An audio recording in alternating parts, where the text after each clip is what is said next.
So it is a completely a no-code platform that helps teams to generate the test cases, automate, run, find the defects, do the root cause analysis, and complete the entire software testing cycles. It includes the test case management, test automation, and reporting all together, including the MCP server. We are live in the production over 2 years, and it has been like every month our customers are executing over 300,000 test cases, and they have seen a significant outcome as a business ROI is reduction into the manual time for reviewing their testing activities by 82%. So today we are going to test about the AI agent. So I would like you to raise your hands. Like in your company, are you building AI agents for any of the activity like chatbot agents, workflow automation agents? So do you guys build AI agents or your company does it? Okay. Are you involved into testing AI agents? Okay, very few, right?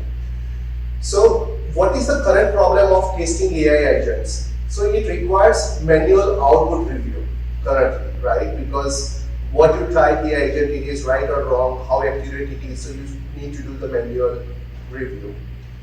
And you are only testing the final outcome, means you chat something or you ask your AI agent to do something, it may require to like connect with the 5 other systems. So let me give you the example that you may say that, hey, read this email and reply this person with their order, what they have purchased 2 weeks back. This is a good use case. It may require to like read the email, fetch the data from the database, look at the Salesforce to find the purchase order, find their current status, draft the email and send it out.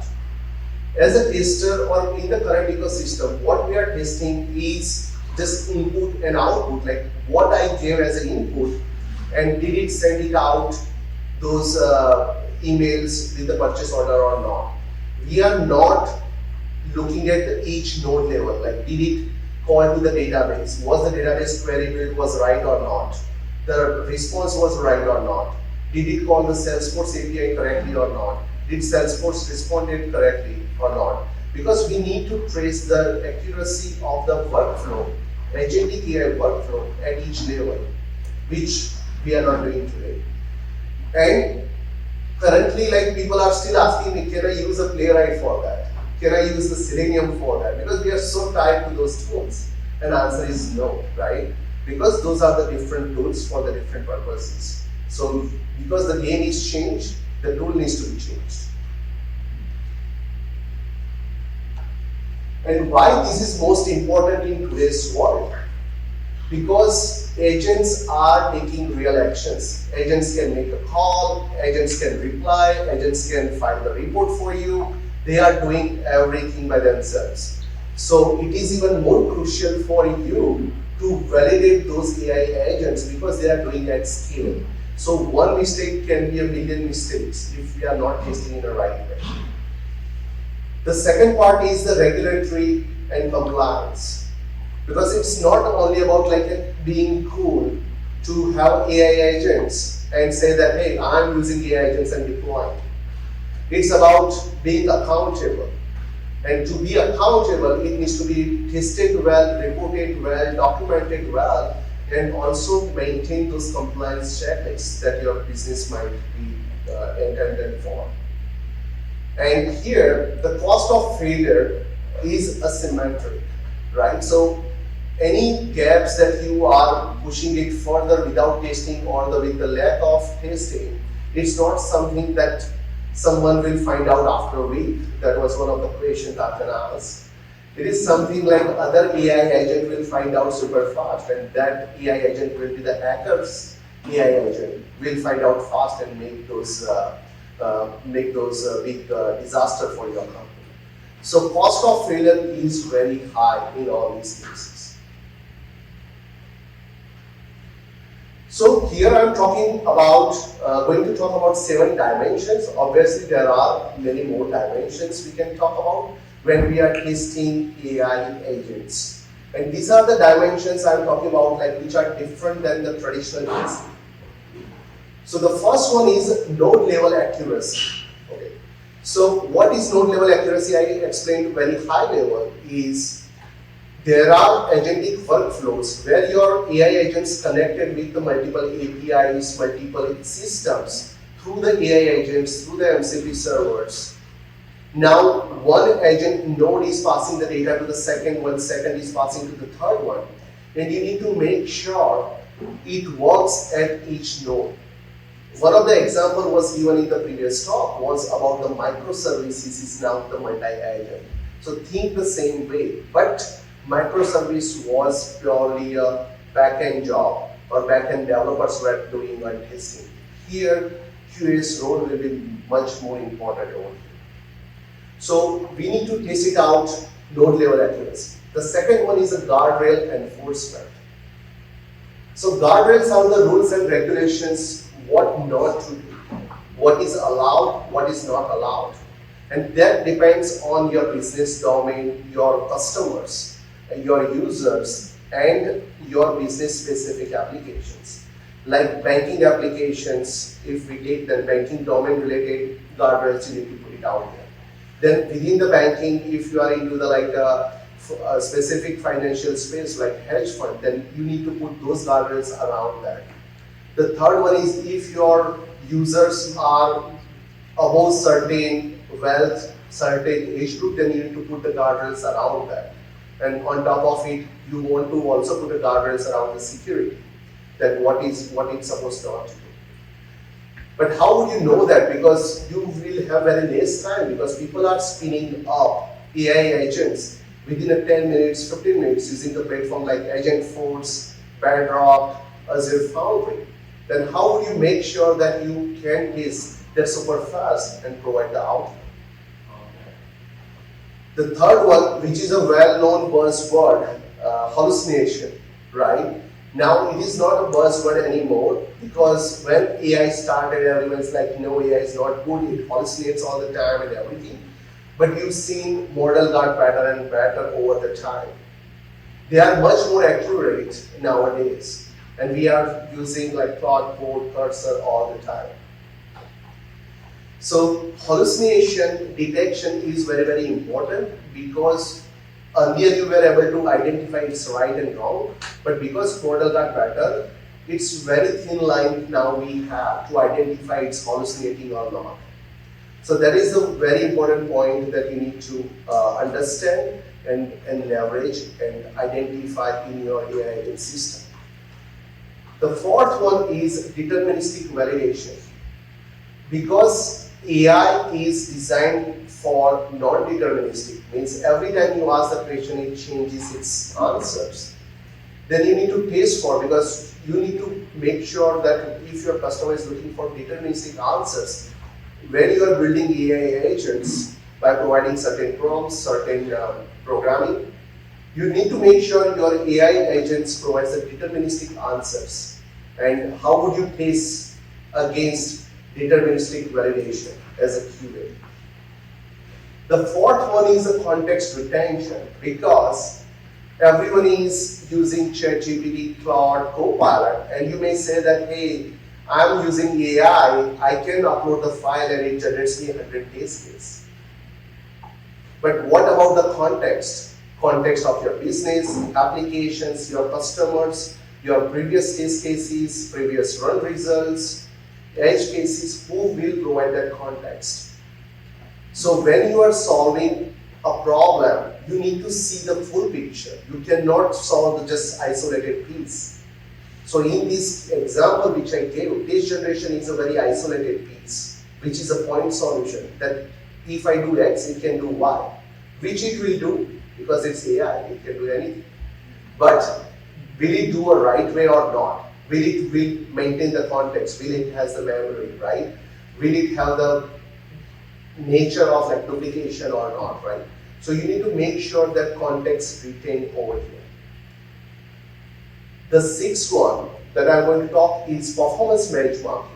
Because when we are building the chatbot agents with AI, it will have multiple iterations, like thousands of people are chatting with it, and there is a latency involved. So it is not similar to the older chatbots. Older chatbots were like pre-programmed, like dialer kind of situation where you just click button 1, it will go to this line, and if you choose this option 2, it goes to the second line.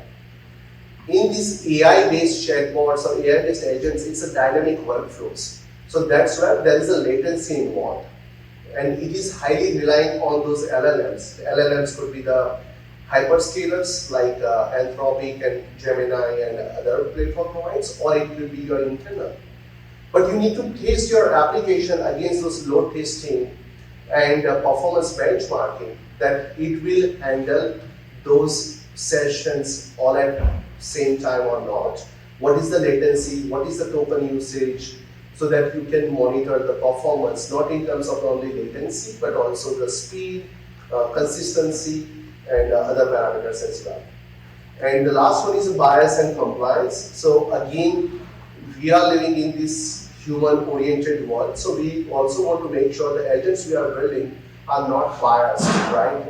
And for that, we need to put the guardrails, and we need to make sure that how we can make sure that it is compliant. Again, these are the top dimensions you need to think about it when you are building AI agents and testing AI agents. So what we do at ContextQA, right?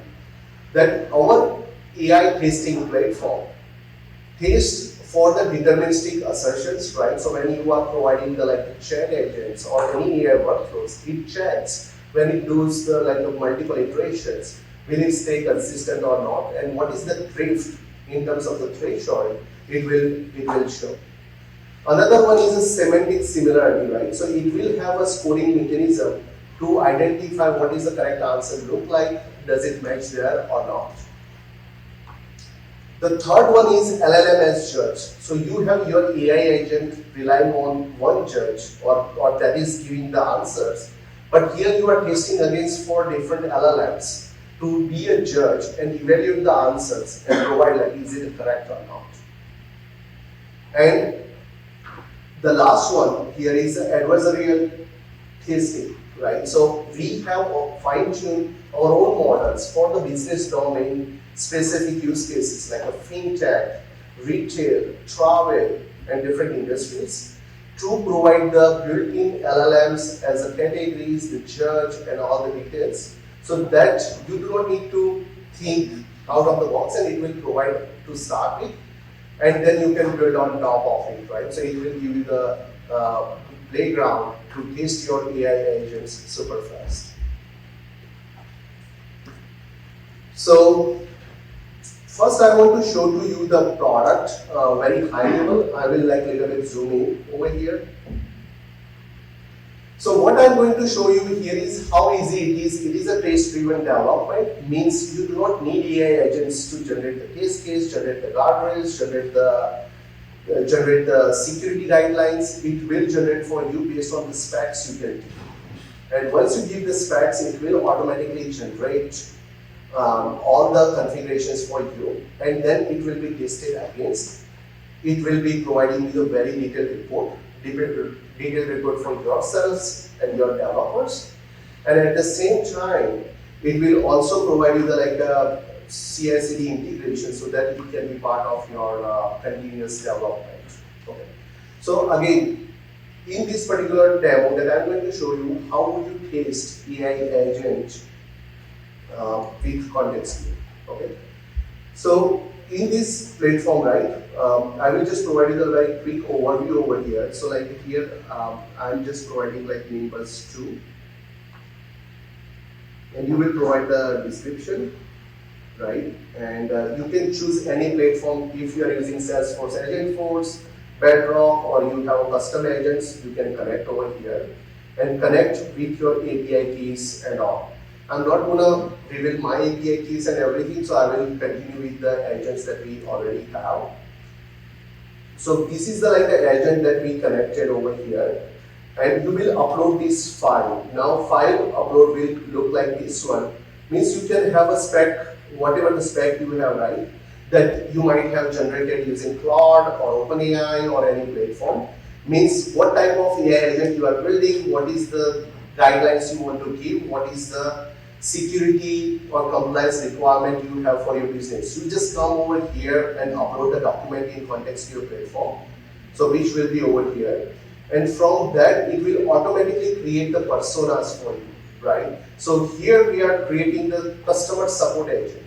I uploaded the document, I provided some golden data set, right? What is the good look like? What is the bad look like, right? I do not need to be pixel perfect, but I'm providing what is my intention with my AI agent. Based on that, it will automatically create the personas about the customer. Once it creates it, it also generates all the case cases. And these are the categories for you, right? About like what are the different categories.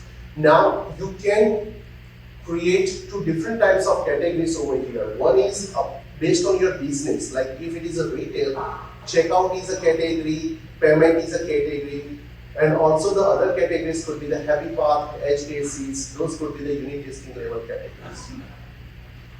Once it is creating, right, it will generate the case case. So I will just quickly go over here and show you the our existing agents that we already have. Okay. So based on this, like we generated these case cases.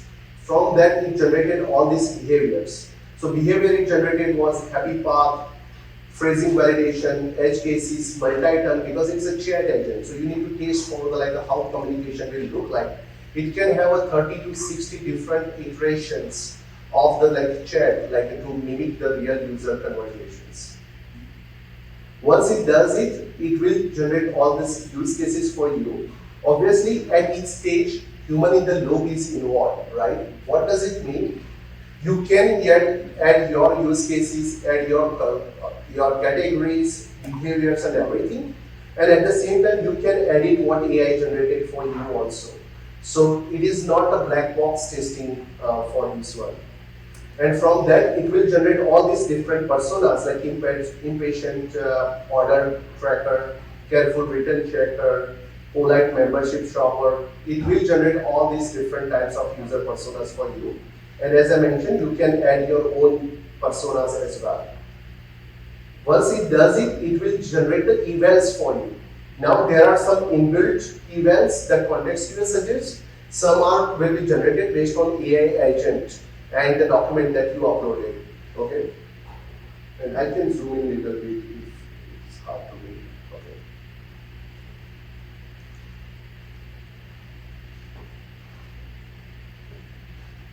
Okay. So it will generate all the evals for you.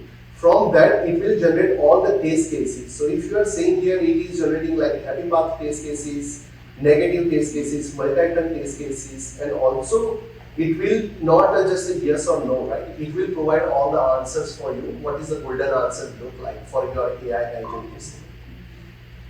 Again, right, it can generate good amount of test case in a different category because it's not a Boolean. You are testing at different evals and you need to verify that where your AI agent falls into. And then you can provide the runs.